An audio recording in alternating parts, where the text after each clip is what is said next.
So 2 days ago into yesterday, a huge dump of snow, a bunch of snow. I think around like, well, for scale, those of you who don't follow the metric system, by my measurement, slightly less dramatic than I'm making it out to be, about 16 centimeters at that exact spot. Regardless, large weather events like this and the activities that precede tend to have the effect to attract this question.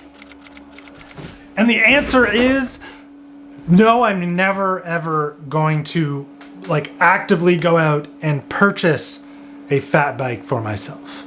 If one shows up, that's fine, but I will never actively seek and purchase a fat bike for myself. For the fun of it and because it's on my mind, here's why.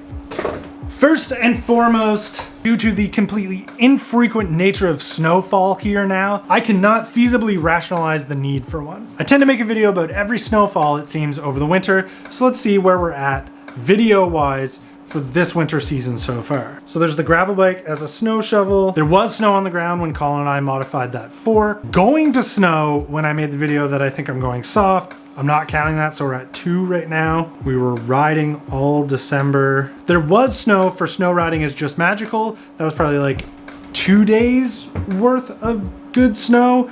And then we got ready with the track lacrosse bike to do a snow day with it. So I'll give it the benefit of the doubt. 5 days of snow so far. No snow there, no snow there. Yeah, that's definitely jogging my memory in the fact that I even got ready for snow days that just turned into rain within like the first hour or 2 hours of the day that they were calling for snow. So what does that mean? Well, if you follow this channel at all, you basically see us riding regular mountain bikes.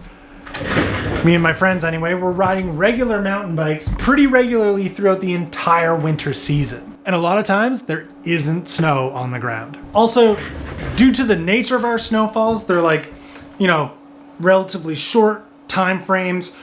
Like a decent amount of snow comes down, but it's so infrequent and in such like small, respectable amounts that once everybody goes out snowshoeing and fat biking on it, that if we are graced with some actual cold days that doesn't result in melted, disgusting, muddy trails, the trails are so packed down and so fast and groomed that you can ride it on like your cross-country bike or whatever regular 2-point whatever size tire that you have. And you can ride them fast. Like the video riding through snow is magical. That's like the smoothest, fastest, most beautiful riding that you can do. And you do not at all need a fat bike for it here. The snow's just not deep enough.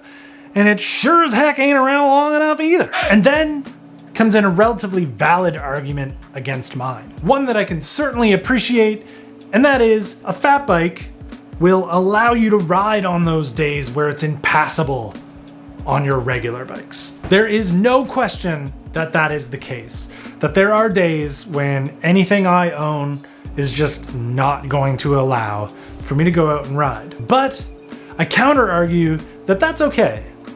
And possibly a little bit healthy. See, I have a pretty vast list of interests beyond the world of cycling. You know, whether that's making these YouTube videos, arguably riding BMX being something different than cycling, working on motorbikes, skateboarding, snowboarding, general bike mechanics, working on the house. There's a never-ending list of things to always do. Speaking of that, we're going snowboarding next week. That is gonna be a good time. And if we throw such a 5-day hyper-specific bike into the mix, then that's just another machine that I can feel guilty about having not used to its full potential.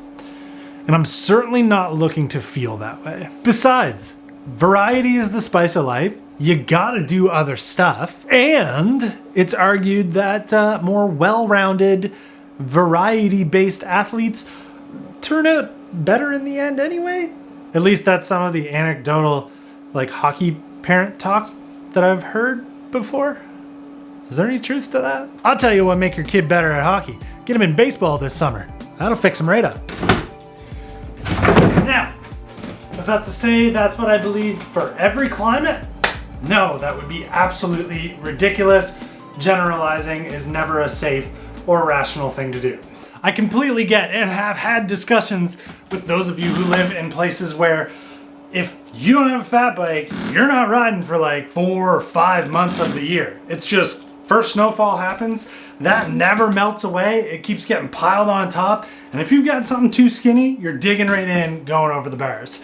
Not fun. 4-inch tires at that point start to make a little more sense. More than 5 days a year, we can make that argument. For me, my situation, my interests, the amount of bikes I already have, the amount of bikes that I ride all year long, the winter season is not a terrible time to just go explore some of the other stuff I do. I've skateboarded more this winter than I ever have skateboarded in my life. We are, however, getting into the season where, yeah, maybe a fat bike is whatever for around here, but studded tires, that's a different conversation.